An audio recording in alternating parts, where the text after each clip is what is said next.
పరిశుద్ధ గ్రంథంలో నుండి మార్కు సువార్త 2వ అధ్యాయం. మార్కు సువార్త 2వ అధ్యాయము మొదటి 5 వచనములు ఈ ఉదయ కాలంలో మనం ధ్యానిద్దాం. మార్కు సువార్త 2:1-5 వరకు. కొన్ని దినములైన పిమ్మట ఆయన మరల కపెర్నహూములోనికి వచ్చెను. ఆయన ఇంట ఉన్నాడని వినవచ్చినప్పుడు అనేకులు కూడి వచ్చిరి కనుక వాకిటనైనను వారికి స్థలం లేకపోయెను. ఆయన వారికి వాక్యం బోధించుచుండగా కొందరు పక్షవాయువు గల ఒక మనుష్యుని నలుగురి చేత మోయించుకొని ఆయన వద్దకు తీసుకొని వచ్చింది. చాలా మంది కూడి ఉన్నందున వారు ఆయన వద్దకు చేరలేక ఆయన ఉన్న చోటికి పైగా ఇంటి కప్పు విప్పి సందు చేసి పక్షవాయువు కలిగి ఉన్న వారిని పరుపుతోనే దింపిరి. యేసు వారి విశ్వాసం చూచి, కుమారుడా, నీ పాపములు క్షమించబడి ఉన్నవని పక్షవాయువు గలవానితో చెప్పెను. హల్లెలూయా. దేవుని నామానికి మహిమ కలుగును గాక. మరి ఈ యొక్క సంభవం మనము చాలాసార్లు చదివి ఉంటాం. మరి ఇక్కడ ప్రభు అయిన యేసు కపెర్నహూము అనే ప్రాంతంలోకి వచ్చినప్పుడు మరి ప్రభు అయిన యేసునందు విశ్వాసం ఉంచిన అనేక జనులు మరి ప్రభువుని కలుసుకొనుటకు గుంపులుగా కూడి వస్తున్నారంట. ఆ గుంపులుగా కూడి వచ్చినప్పుడు ఆయన ఏ ఇంటిలో చేరున్నారో ఆ ఇంటిలో కూర్చునడానికి కూడా స్థలం లేకుండా ఉన్నది. ఆ సమయంలో మరి ఒక నలుగురు మనుషులు ఏం చేస్తున్నారు, ఒక పక్షవాయువు కలిగినటువంటి వ్యక్తిని యేసు యొద్దకు తీసుకురావడానికి ప్రయత్నం చేస్తూ మరి ఆయనను యేసు యొద్దకు తీసుకొని వచ్చేందుకు దారి లేకపోయేసరికి వారు ఇంటి పైకప్పు నుంచి యేసు ప్రభు మధ్యకు, యేసు ప్రభు ఉన్న స్థలమునకు నేరుగా ఆ పక్షవాయు కలిగిన వ్యక్తిని మంచంతో దింపుతూ ఉన్నారు. హల్లెలూయా. దేవుని నామానికి మహిమ కలుగును గాక. మరి ప్రభు అయిన యేసు యొద్దకు ఎప్పుడైతే ఆ వ్యక్తిని దింపుతున్నారో యేసు ప్రభువు అక్కడ మరి ఒక అద్భుతమైన మాట చెప్తున్నాడు. నా కుమారుడా, నీ పాపాలు క్షమించబడ్డాయి అనే మాట సెలవిస్తున్నాడు. హల్లెలూయా. మరి ఈ మాట యేసు చెప్పడానికి ముందు ఆయన ఒకటి చూస్తున్నాడట. ఒకటి చూశాడు. ఏం చూస్తున్నాడు? ఆ పక్షవాయువు కలిగిన వ్యక్తిని కాదు యేసే చూస్తుంది. యేసు వారి విశ్వాసము చూస్తున్నాడు. హల్లెలూయా. యేసు విశ్వాసాన్ని చూస్తున్నాడంట. ఎవరిలో చూస్తున్నాడు? పక్షవాయువు కలిగిన వ్యక్తిలో కాదు.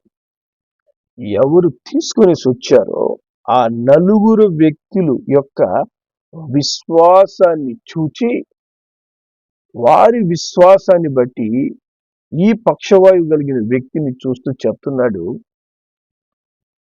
నీ పాపాలు క్షమించబడ్డాయి. ఇక్కడ మనం తెలుసుకునే సత్యం ఏంటంటే ఈ పక్షవాయువు కలిగిన వ్యక్తికి దేవుని మీద అసలు విశ్వాసం లేదు. ఇతనికి దేవుడు స్వస్థపరుస్తాడనే నమ్మకము అతనిలో లేదు.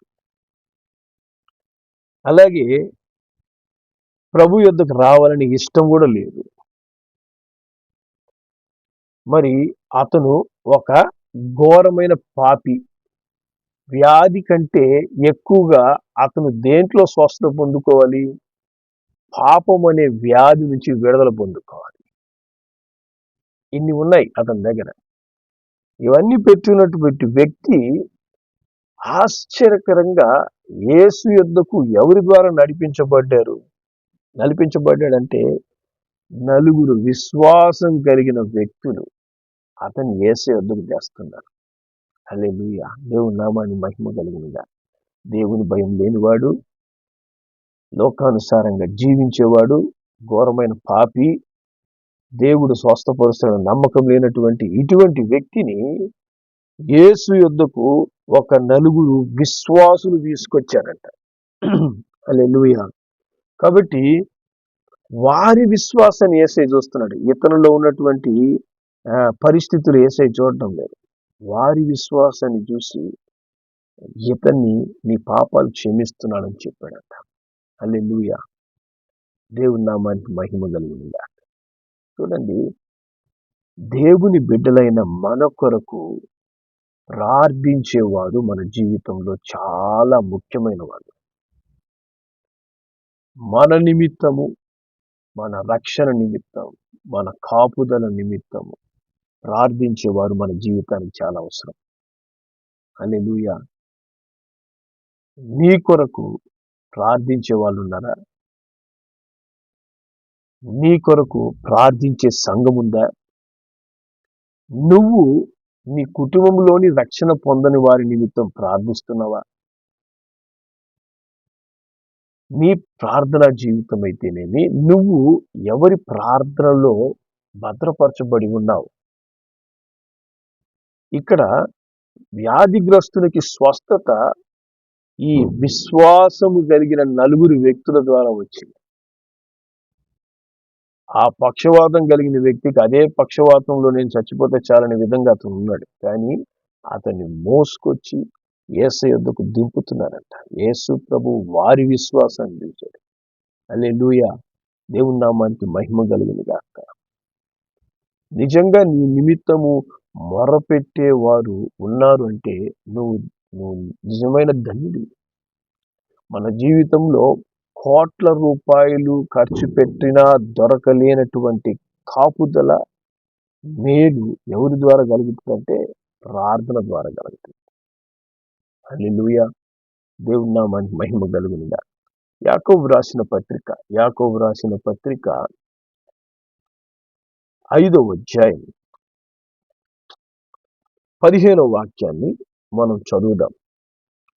విశ్వాస సహితమైన ప్రార్థన ఆ రోగిని స్వస్థపరచును, ప్రభు అతన్ని లేపును. అతడు పాపములు చేసిన వాడైతే పాప క్షమాపణ నుండును. హల్లెలూయా. దేవుని నామాన్ని మహిమ కలుగును గాక. కాబట్టి ఇక్కడ ఎటువంటి ప్రార్థన ఒక వ్యక్తికి స్వస్థత ఇస్తుంది? 2 రకాల స్వస్థతలు ఉన్నాయి. శరీర స్వస్థత, మనస్సులో ఉన్నటువంటి పాపము, దానివల్ల వచ్చినటువంటి ప్రతి విధమైనటువంటి బలహీనతల నుంచి స్వస్థత.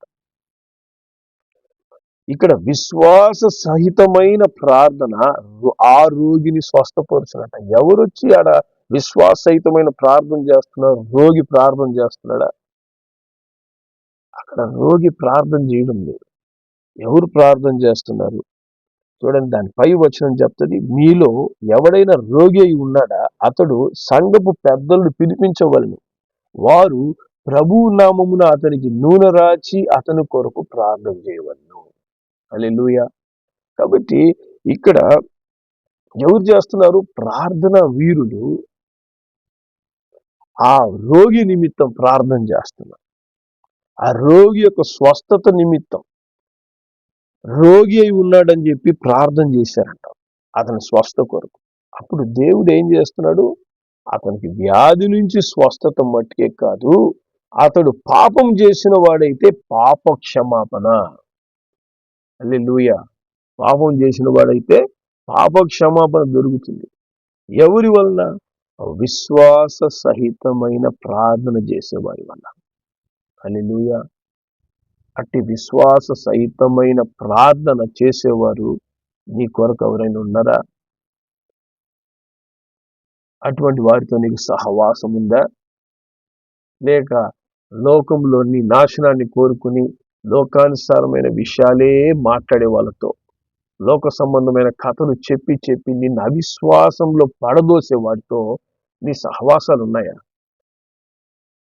అసలు నీలో విశ్వాసం అనేది ఉందా? నువ్వు దేవుని బిడ్డగా విశ్వాస సహితమైన ప్రార్థన నీ గురించి, నీ కుటుంబం గురించి నువ్వు చేస్తున్నావా? నువ్వు విశ్వాస సహితమైన ప్రార్థన కనుక చేయగలిగితే నీవు స్వస్థ పొందుకుంటావు, నీ కుటుంబము స్వస్థ పొందుకుంటావు.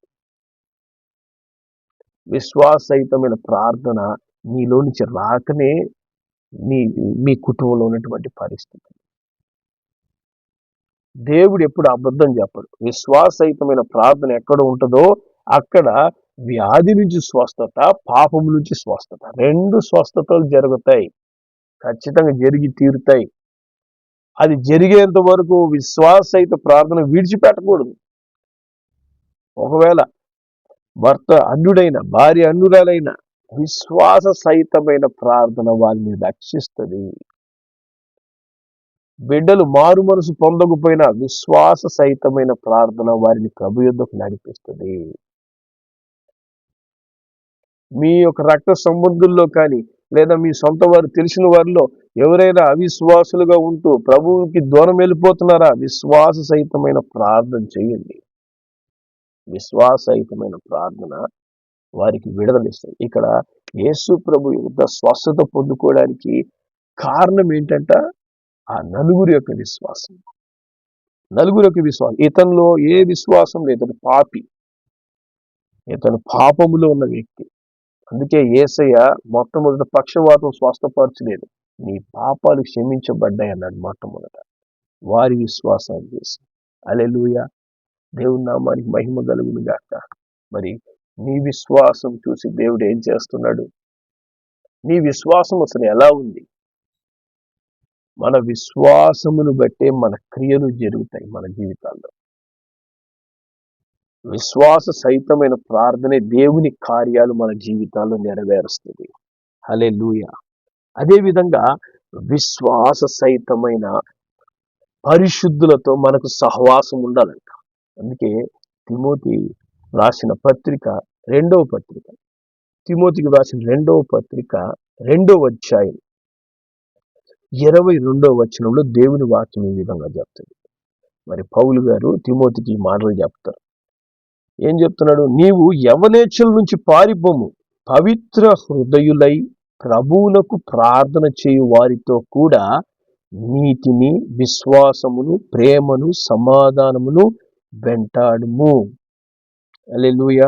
దేవుని నామాన్ని మహిమ కలుగును గాక. కాబట్టి ఇక్కడ ఆయన చెప్తున్నాడు, లోకపరమైనటువంటి క్రియల నుంచి నువ్వు పారిపోవాలి. యవనేచ్ఛలు అంటే ఏంటి?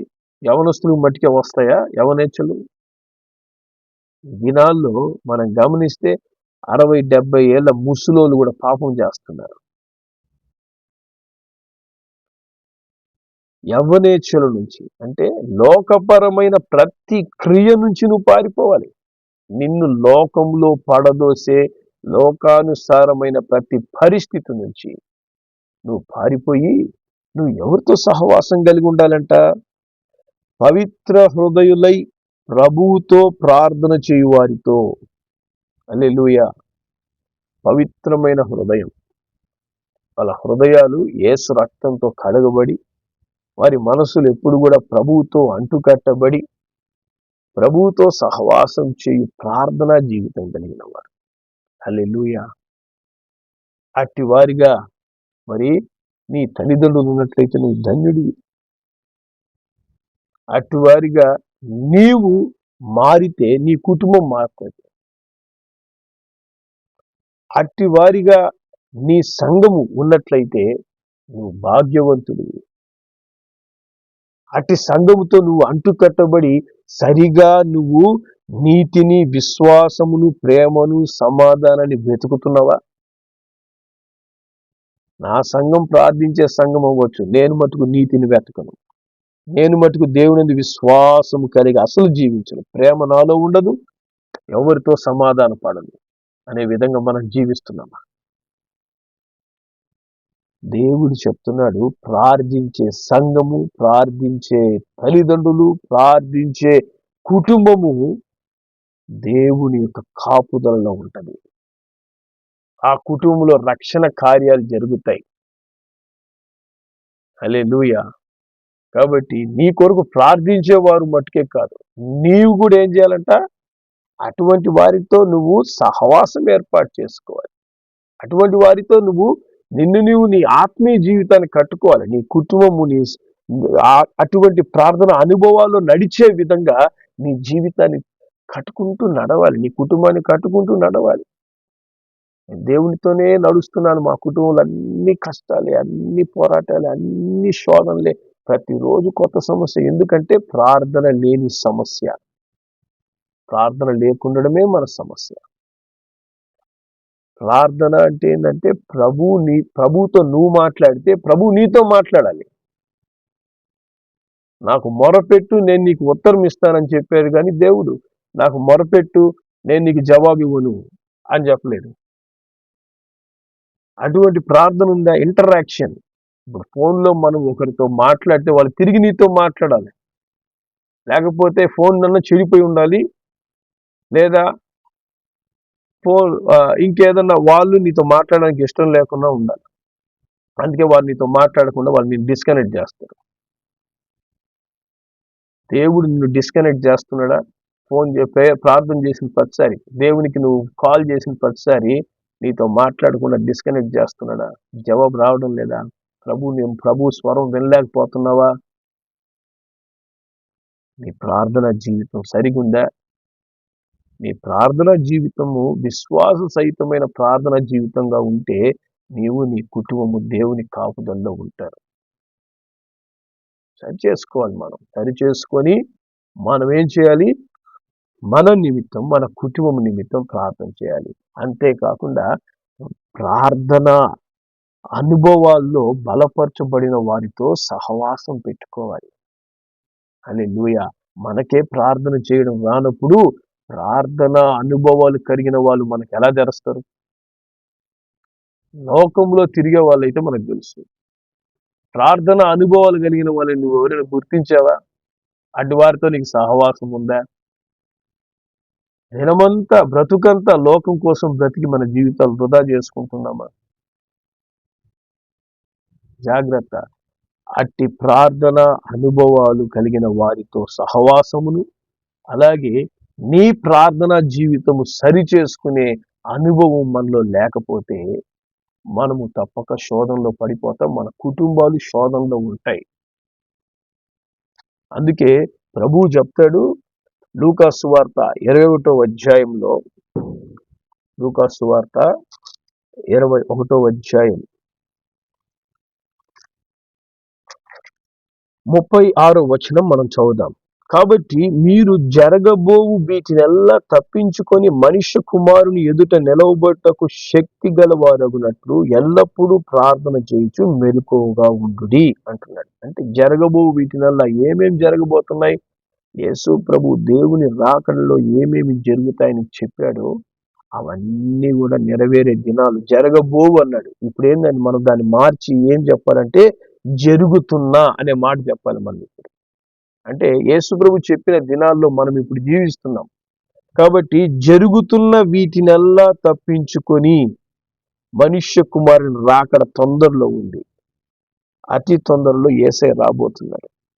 ఆయన ముందు నువ్వు నిలబడాలి అంటే, ఆయన ముందు నిలబడేందుకు నీకు శక్తి కావాలంటే ఏం చేయాలి?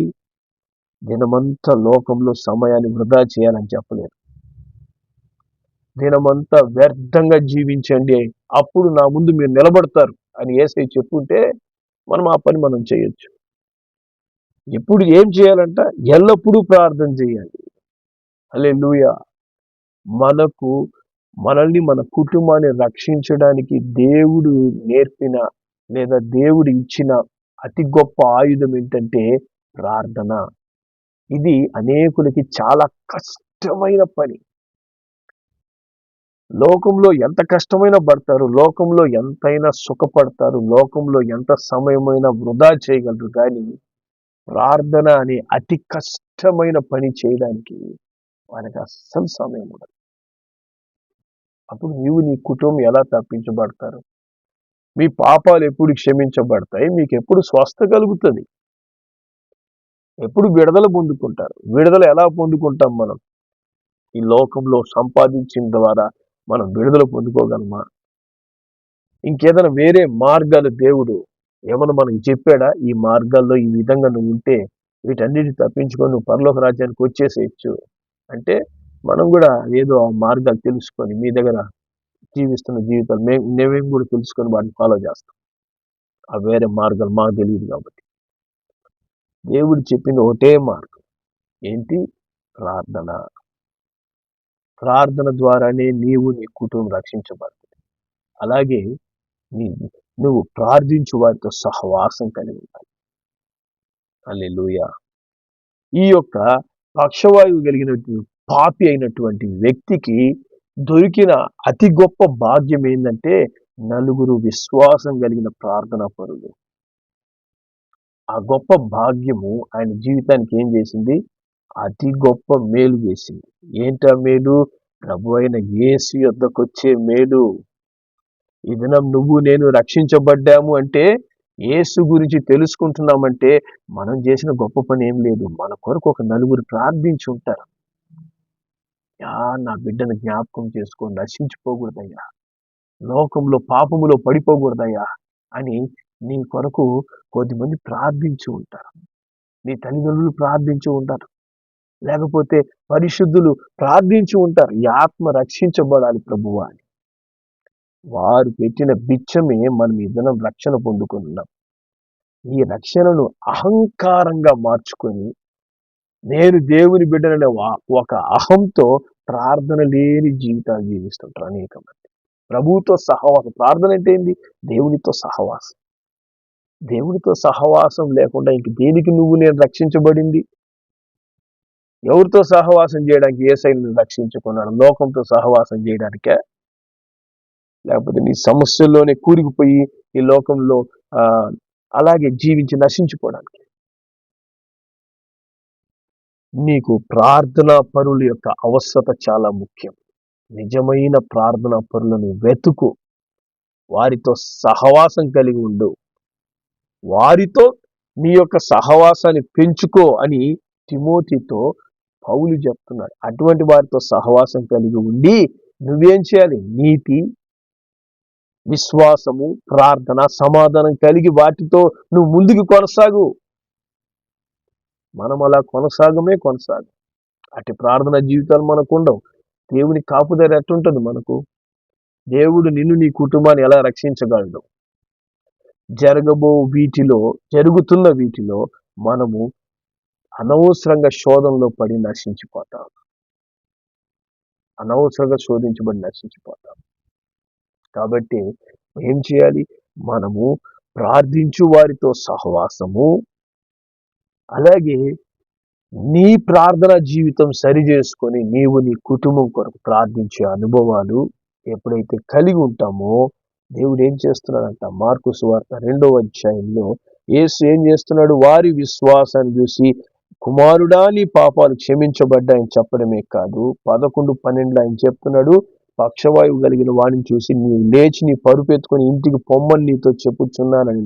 తక్షణమే వాడు లేచి పరుపెత్తుకొని వారందరి ఎదుటి నడిచిపోయాను గనుక వారందరూ విభ్రాంతి నుండి మనం ఇలాంటి కార్యాలు ఎన్నడూ చూడలేదని చెప్పుకొని దేవుని మహిమపరిచారంట.